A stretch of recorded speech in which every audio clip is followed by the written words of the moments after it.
So hello students, आज हम पढ़ेंगे how ionic bond is formed. हालांकि पहले की एनसीईआरटी में ये आयनिक बॉन्ड फॉर्मेशन नहीं था नाइन्थ क्लास में, बट अभी अभी रिसेंट में क्या हुआ है, एनसीईआरटी में उन्होंने कुछ नए टॉपिक अपने ऐड किए हैं। तो उनमें से एक टॉपिक है how ionic bond is form. अब जो नेक्स्ट सेशन होगा 2026-27 का नाइन्थ क्लास का, तो उसमें ही आपको पढ़ना पड़ेगा। ठीक है, तो हम इसको बहुत इंटरेस्टिंग तरीके से पढ़ेंगे। सबसे पहले डेफिनेशन पर आते हैं कि how ionic bond is form. मैंने आपको कैटायन और एनायन के बारे में पढ़ाया था, तो वो आपको वीडियो ज़रूर देख लेनी है कि उसके बिना अगर आपको वैलेंसी समझ में नहीं आती, इलेक्ट्रॉनिक कन्फिग्रेशन समझ में नहीं आता, तो आपको ये भी समझ में नहीं आएगा। So ionic bond is form through the complete transfer of valence electrons. Ionic bond कैसे बनता है? जब आप एक एटम से दूसरे एटम में जो वैलेंस बॉन्ड है, पूरे के पूरे वैलेंस बॉन्ड क्या है, ट्रांसफर हो जाते हैं। अब वैलेंस बॉन्ड क्या है? किसी जो एटम है, फॉर एग्जांपल Na है, तो Na के लास्ट शेल में जितने इलेक्ट्रॉन्स होते हैं वो वैलेंस इलेक्ट्रॉन नहीं होते हैं। Na के लास्ट शेल में जितने इलेक्ट्रॉन हैं, तो वो जो इलेक्ट्रॉन है, जो Na है, उसको अपना ऑक्टेट कंप्लीट करने के लिए क्या वो इलेक्ट्रॉन दे रहा है या कितने इलेक्ट्रॉनों ले रहा है, उन्हीं इलेक्ट्रॉन्स को हम क्या बोलते हैं, वैलेंस इलेक्ट्रॉन कहते हैं। फॉर एग्जांपल Na के केस में ये यहाँ पे क्या करेगा, इसके लास्ट शेल में एक इलेक्ट्रॉन है, तो इसको 7 तो देगा नहीं, 8 हमें कंप्लीट करना है ना, ऑक्टेट कंप्लीट करने के लिए 8 इलेक्ट्रॉन चाहिए होते हैं लास्ट शेल में। तो ये क्या करेगा, अपना एक इलेक्ट्रॉन दे देगा, इसलिए इसकी वैलेंसी 1 होगी। ये मैं बहुत बार आपको समझा चुकी हूँ। तो नेक्स्ट स्टार्ट करते हैं कि हम आयनिक बॉन्ड को फॉर्मेशन कैसे करते हैं। फॉर एग्जांपल मुझे Na और Cl के बीच में बॉन्ड बनाना है। ये आप सबको पता है कि Na और Cl के बीच में आयनिक बॉन्ड, अगर आपको नहीं भी पता है तो आयनिक बॉन्ड बनता है। NaCl मतलब आपका कॉमन सॉल्ट है, जो हम घर में कॉमन सॉल्ट लेते हैं, उसका फॉर्मूला होता है NaNCl। तो NaCl बनेगा कैसे? एक सोडियम, Na एटम किसका, क्लोरीन का।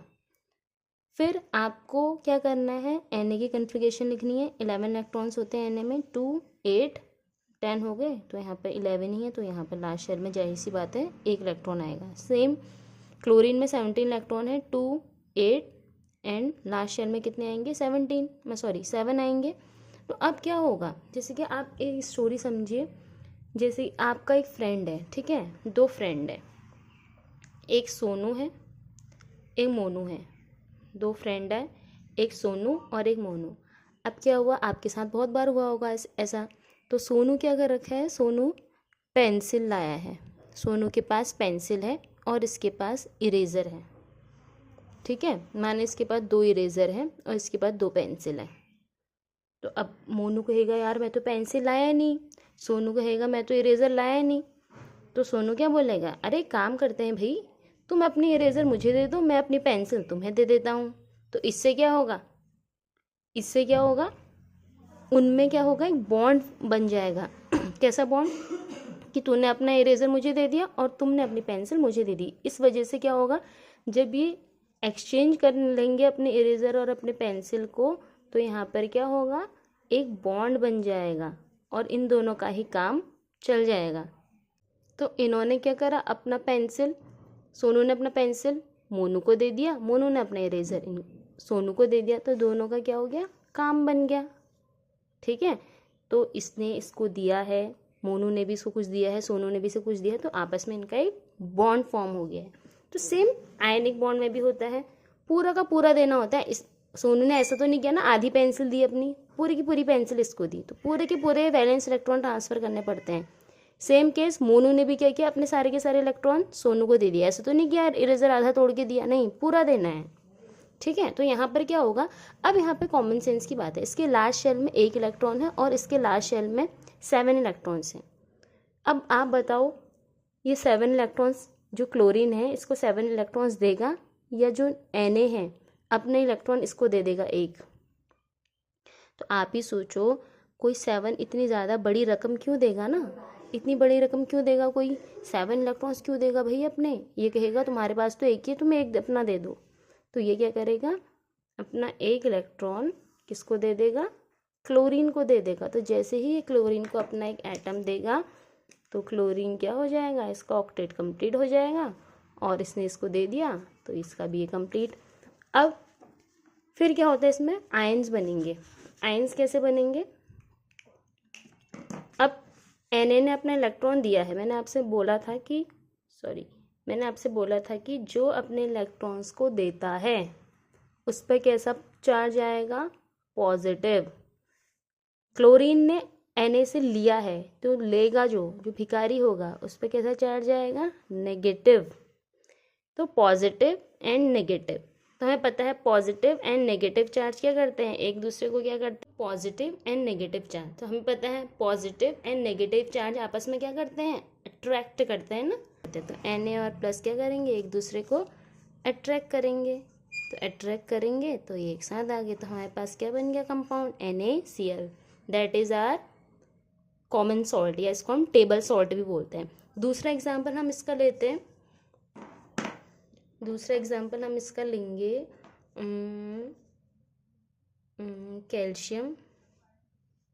जनरली ना एक चीज़ और आपको समझनी है, जनरली क्या होता है, जो आयनिक बॉन्ड बनेगा वो आपका मेटल और नॉन मेटल के बीच में बनेगा। ठीक है, किस में बनेगा, मेटल एंड नॉन मेटल के बीच में बनेगा, ये आपको समझना है। ठीक है, अब फॉर एग्जांपल हम मैग्नीशियम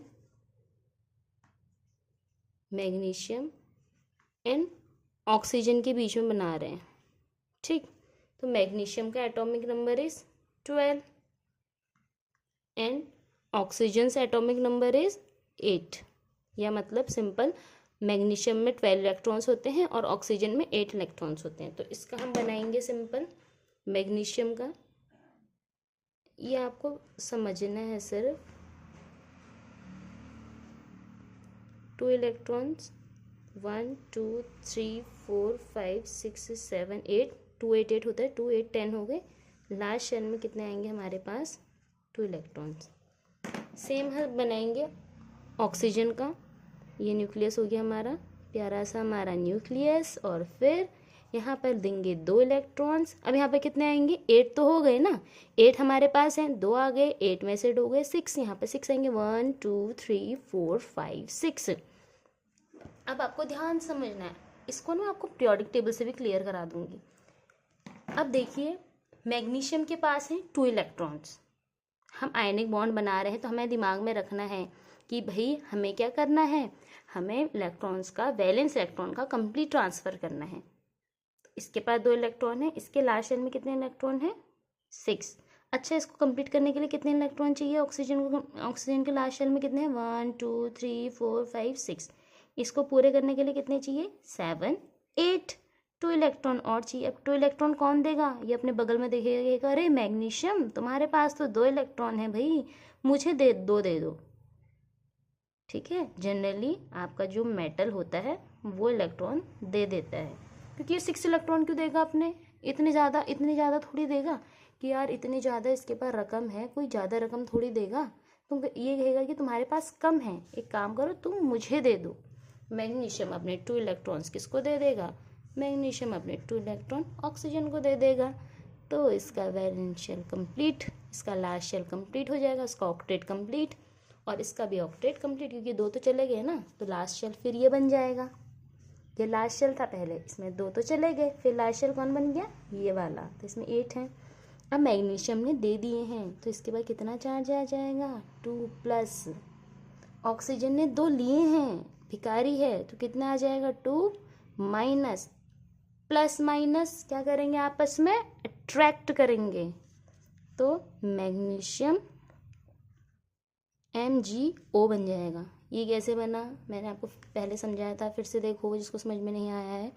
MgO कितना चार्ज, 2, कितना चार्ज, प्लस नेगेटिव को मत देखा करो, ये M सेम है तो हम नहीं लिखते, MgO मैग्नीशियम ऑक्साइड बन गया, ये भी एक आयनिक बॉन्ड फॉर्म हो गया।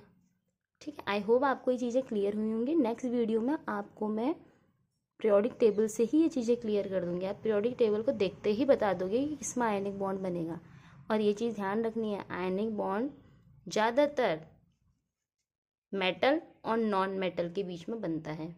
दूसरी चीज़, whenever you are studying chemistry, और जब भी आप केमिस्ट्री पढ़ रहे हो, आपको ये चीज़ ध्यान देनी है कि chemistry is full of exceptions. Chemistry में फुल बहुत सारे एक्सेप्शन होते हैं, हो सकता है कि एक रूल किसी और में लग रहा हो, दूसरा वही रूल दूसरे में ना लगे। तो ये आपको ध्यान में रखना है। ठीक है, थैंक यू वेरी मच।